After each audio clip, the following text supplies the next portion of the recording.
Once per month for the past 12 months, one book was chosen above them all. But now, there will be only one that is worthy. Behold, the iFanboy Book of the Year. Your individual results may vary. Who was that? I don't know. It was me. This episode of iFanboy is brought to you by Squarespace and GoDaddy.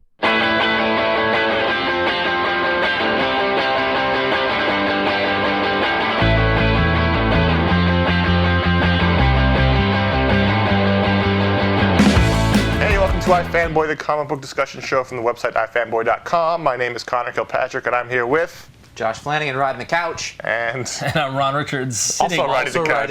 Sitting on the couch riders. So, for those of you who are part of the mighty iFan base, you're aware of the fact that once a month on iFanboy.com, one of the three of us pick a book of the month.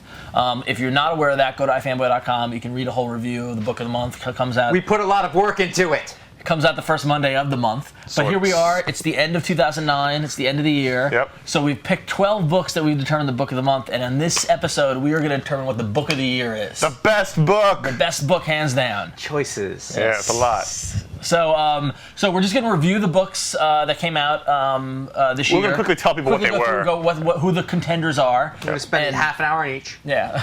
It's a PBS miniseries what we're doing here. And then after that, we'll each have a vote for what we think is the book of the year, and then we will come to a decision on the show. Well, we'll each have a nomination, and we'll just decide. Yeah, exactly. And if it comes to blows, it comes to blows. It might happen. Why is that always the thing with you? Because it should come to blows. You're very violent.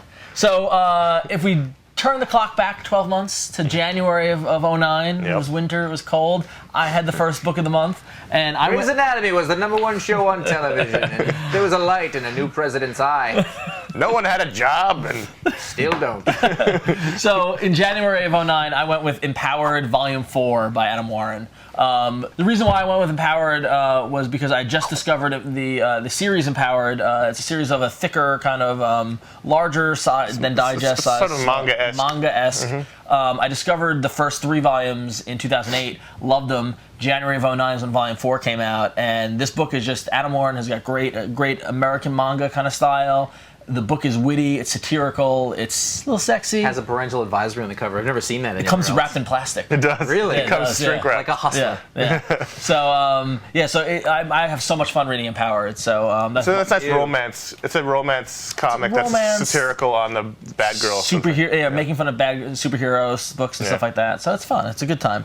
But Empowered, I just love it. But in February, Connor came around with a similar thing. February is similarly Scott Pilgrim Volume 5, sort of similar in the same style.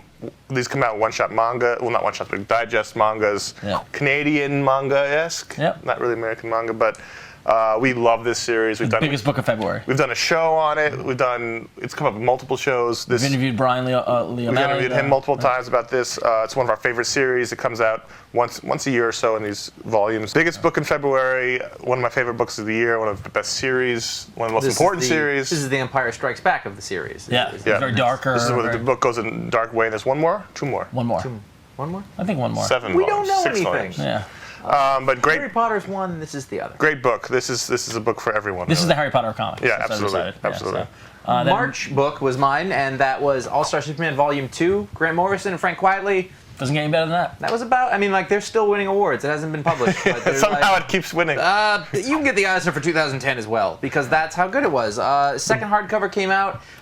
Really, the whole thing as a 12-issue series was it's one great Some of the best superhero stuff in a long time. Yeah, and it led into the work that they did on Batman and Robin later in the year, which, as you know, is also some, I think that may have even outstripped that. Those 3 issues that they did, which were just magic. And that was a real good book. Yeah. Cool.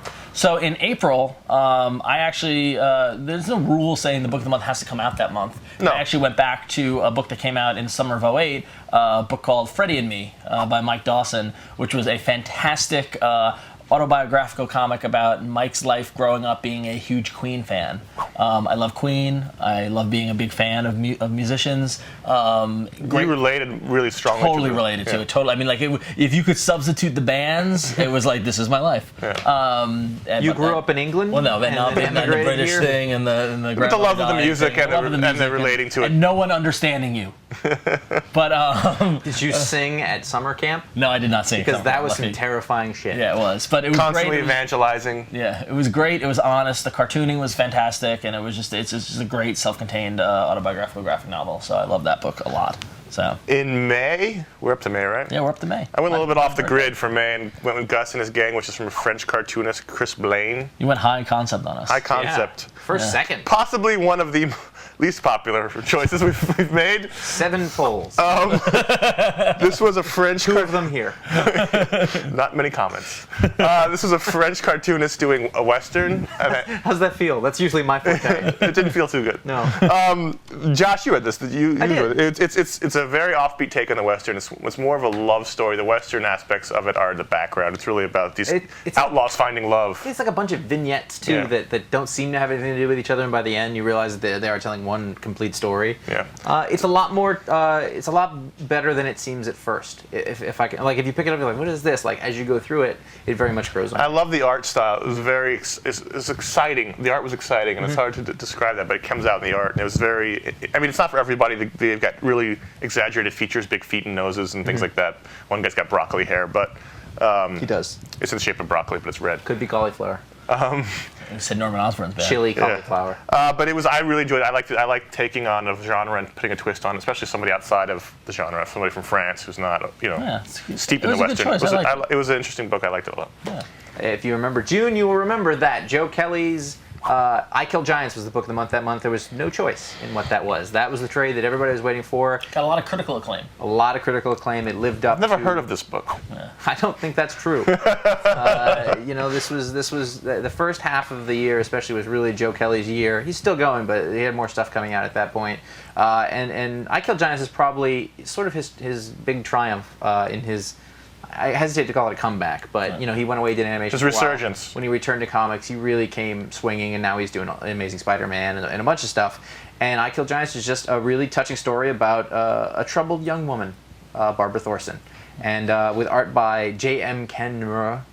I really butchered that. Who really does like a combination of manga and European comics is what it is, and it's in black and white, and it's stunning to look at. It's a really beautiful book. We've had American manga, Canadian manga, and European manga. But we hate Japanese manga. Yeah. We don't hate it! I know, I'm just kidding. Ixnay. Oh, we look forward to your emails. No, we love I Kill Giants. This episode of iFanboy is brought to you by GoDaddy.com. Web hosting from GoDaddy.com includes 99.9% uptime, 24/7 support, and free access to Hosting Connection, the place to install over 30 free applications sure to help you get the most from your hosting plan and website. And if you use the code FAN10 at checkout, you can get .com domains for $7.49. In July, I still stuck on the music tip for some reason. In July, I went with the anthology comic from Image Comics called This is a Souvenir, comic stories inspired by the music of Spearmint. And was that less popular than Gus and his gang? It might have been. It's in the race. It's in the very race. Esoteric.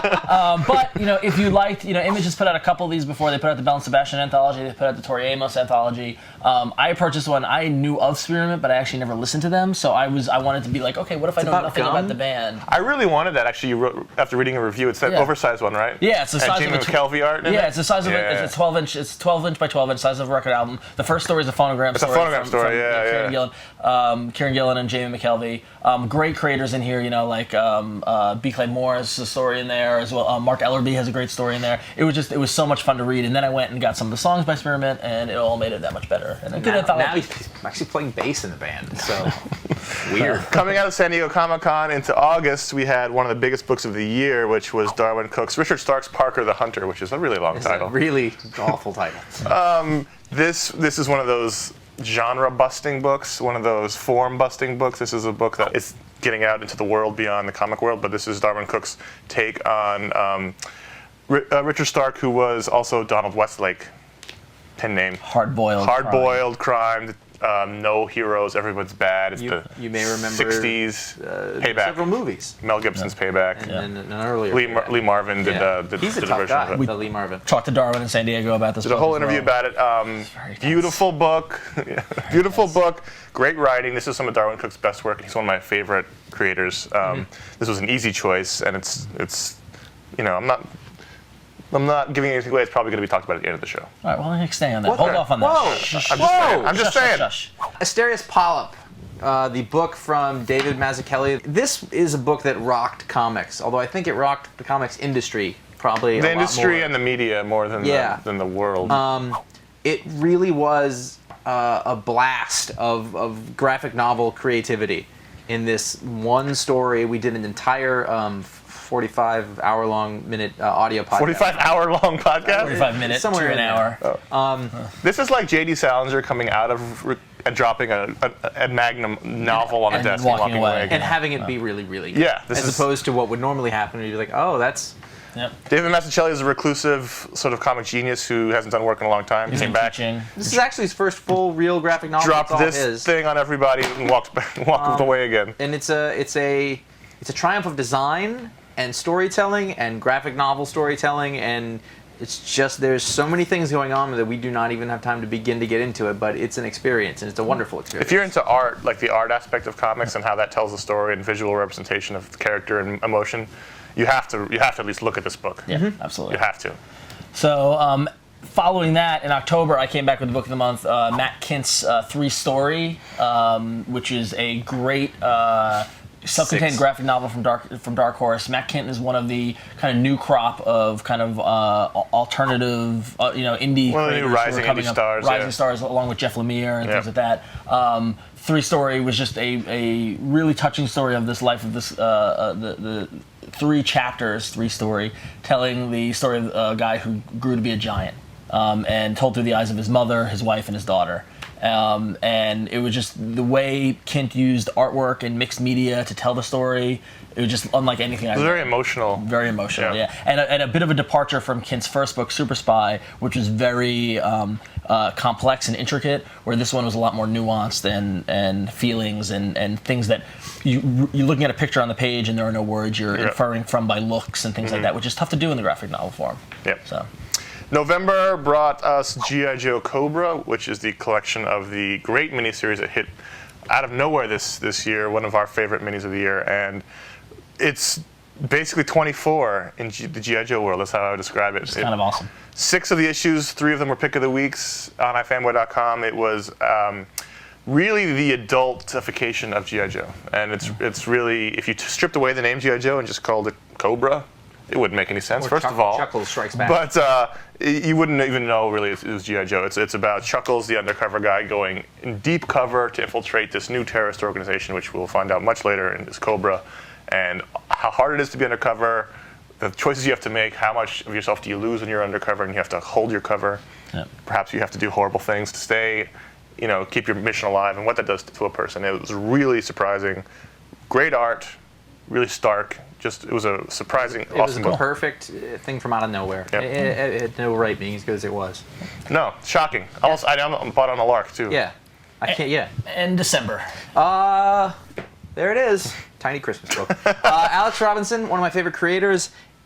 He did Box Office Poison and Tricked and Too Cool to Be Forgotten, all books that have been very well received and very accepted. And this is the first time he's done an adaptation. There is an 11-page L. Frank Baum story called A Kidnapped Santa Claus. Interesting. And he adapted into the 60-some-odd page little graphic novel, and it's a Christmas book. It's very fun. It's actually age appropriate. Seasonal. Nice. Yeah, that's what I did. But you can also read the review at iFanboy.com as well. Yep. So that was the year in books. We're going to take a break, and when we come back, we're all going to make our nominations for Book of the Year and then decide on one book. This episode is also sponsored by Squarespace.com. We've already told you about Squarespace, where you can go to make any kind of website that you need to help your business or your personal site. You can manage your entire Squarespace site on the go now with the new Squarespace iPhone application. You can post and edit blog entries, upload pictures on the fly, manage content, save drafts, preview your updates, and access all your site statistics anytime you need to. The Squarespace iPhone app has a completely custom user interface developed in-house to match your Squarespace site's look and feel. Snap photos on your phone, quickly post them to your blog, or easily draft posts from your post tab. All of your current tags and categories will be there. You can also preview your site live. Double-check your work before you click Publish with the app's Preview tab. Go to squarespace.com for your free 2-week trial and let them know iFanboy sent you. So we're back. So how this is going to work is we each get one vote to nominate a book for Book of the Year, and then we're going to hash it out and figure out the one book that is the Book of the Year. So Connor, why don't you make your nomination? I think we already know. It's tough, but I'm going to go with Richard Stark's Parker the Hunter by Darwyn Cooke. This was a tour de force. It was a one-man tour de force, and it was I like crime comics, and this was the best crime comic of the year, best graphic novel of the year, the one I enjoyed the most, had the most fun reading, rereading. Okay. Everything about it is impressive. Okay. I'm going to go with Asterios Polyp. This surprises no one Because- he called us and was like, "Are you reading it yet? Have you read it?" It's like I'm sleeping. The book was so good, I had to at one point put it down and leave the room. I had to get away from it. That's how good it was. And put his pants on. So Asterios Polyp by Dave Mazzucchelli is my nomination for Book of the Year. I would have gone with either of those, and being left with having to pick a third one, I think that I would go with G.I. Joe Cobra. To me, this is the dark horse of the IDW. Just in that it was from out of nowhere, and it was completely unexpected, and it did something that it had no business doing, which was like taking a licensed property in a year that a really, we'll call it subpar film came out, and just did something that was spectacular on all fronts. Story, writing, and art. The last issue, the special about Tomax and Zaymot. Told in the symmetrical style. Yeah. I mean, it was. Haven't seen that since Watchmen, really. No, it was an amazing work. And the Chaykin covers? Chaykin covers. It's just a Everything about it. great Some book. good Chaykin. Christos, Gage, Mike Costa doing co-writing, and Antonio Fuso on art. I actually spoke with Andy Schmidt, who edited this, and sort of came up with you can read the secret origin of that if you go back and listen to that talk explode. On iFanboy.com. Yeah. So, all right. So we've got G.I. Joe Cobra, we've got Asterios Polyp, and Parker. So let's do a little vote then. So if you like G.I. Joe Cobra, say aye for the Book of the Year. Well, I just talked about it, but you know, But up like, if I against went these to- three, if you had to pick one, If I'm talking about what I think is the most important things in comics right now, Just I think vote. I'm going to go with Hunter. Okay, well you're breaking the rules. Do you vote for this? No. Do you vote for No. this? I don't vote for this. So it's out. That's how it has to be. I can't Yes. just say it. Now, Asterios Polyp versus Parker. This is probably the toughest decision we're going to make all year because both books are freaking amazing. Parker blew my mind in what Cooke was able to do by adapting that story. Mazzucchelli blew my mind in coming, like we said, out of nowhere and just being so amazing. I think something that's very important when you're talking about what makes a graphic novel important is what it can do for the industry in terms of growing readership. Yeah. And in that sense, I think they're both fantastic. But I think that the Hunter and Parker is a much better thing of that. So I think it's really good, but better for the industry as a whole. Do you concur? I would choose Parker because I liked the story more than Asterios Polyp. I thought the best part of Asterios Polyp was the art, the story. I thought wasn't engaged as much as I was as in this story. This is, I think, to me, this is the perfect package, story and art. Whereas this is like 75% art, 25% story. Yeah. So we got 2 votes for Parker. Yeah. Well, that means It's kind of over. It's over. It's over. But I will explain mine anyway. Like I said, I love the Asterios Polyp. It changed the way I looked at comics when I read it. The way I looked at it, graphic novels, the approach it just took, the way it did storytelling, all that sort of stuff was fantastic.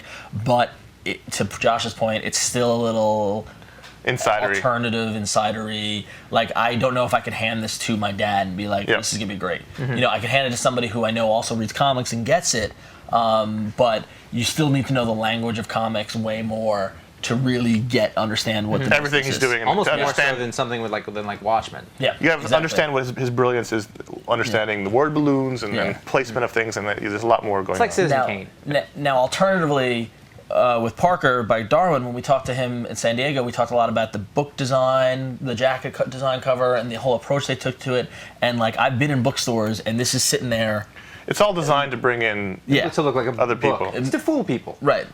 But and the potential, and now he's going to be doing the next book in the series. The potential this has to bring in kind of crossover people and introduce them to the world. Like we've been talking about how 2009 has been the year of the graphic novel, and look at these have been great graphic novels to choose from. But I think this one sums that up the most. But also, it's just a fantastic work. Yeah, It is. Totally. I mean, it should be said that I don't think that there is a better cartoonist working in mainstream comics. No. Pure storytelling-wise, Yeah. the opening sequence is silent for 13 pages It's or something amazing. The New York City scene is just amazing. He tells a whole story. You get a character sketch. You understand what's going on. And there's no words except for I think the first panel has a word balloon, and after that, there's no word. He's just pure storytelling genius in this book. Yeah, I mean, and IDW and Scott Dunbier, the editor, and the whole kind of process of doing it. It's a leap for the publisher who were doing things mostly traditionally, and they went and they did this in a different size, a different format. It's big year for IDW. Yeah, big year for Definitely. IDW. Yeah, so 2 of the 3 finalists were IDW books. yeah, look at that. Also, my picks. Yeah. Just saying. Anyway, so I don't know what that means. It may mean I'm better than the 2 of them. I don't know. You can infer that on your own. So now we dub the Parker the Book of the Year 2009 for my fanboy. So if you haven't read it, check it out. Definitely check out all of these because these are all a lot of fun to read. And if you want to read any of our reviews where we go in depth on all these books and not just quick hits, you go to iFanboy.com. You can find the Book of the Month listed there and all the archive books there. And if you go back to iFanboy.com or revision3.com/iFanboy, and the show notes for this episode will link to all of our reviews, and you can go read them from there. I'll do it. It's hard, Href. But anyway, so be sure to go to iFanboy.com or revision3.com to make do an that. HTML joke? I did. All right. So go to Close tag. Go to iFanboy.com, talk about this episode. Go to revision3.com/iFanboy to check out the forums, talk about the episode there. And you can, if you have an opinion on any of these books or you have a suggestion for a new book of the month, you can email us at contact@ifanboy.com. Give Gus and his gang a comment. Yeah. Throw me a bone! Give it a shot. But every one of these books, they stood out, and they're fantastic books, and that's important. You could also call us on the voicemail line at 1-888-FANBOYS. It's 1-888-326-2697. So what's 2010 going to hold?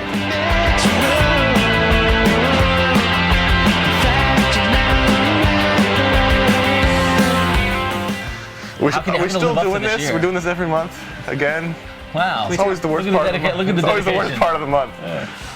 Off camera. Oh crap! I have to do the book of the month. That's why Parker. It was like around the summer. It was a gift. It was like I could just easy. Parker done.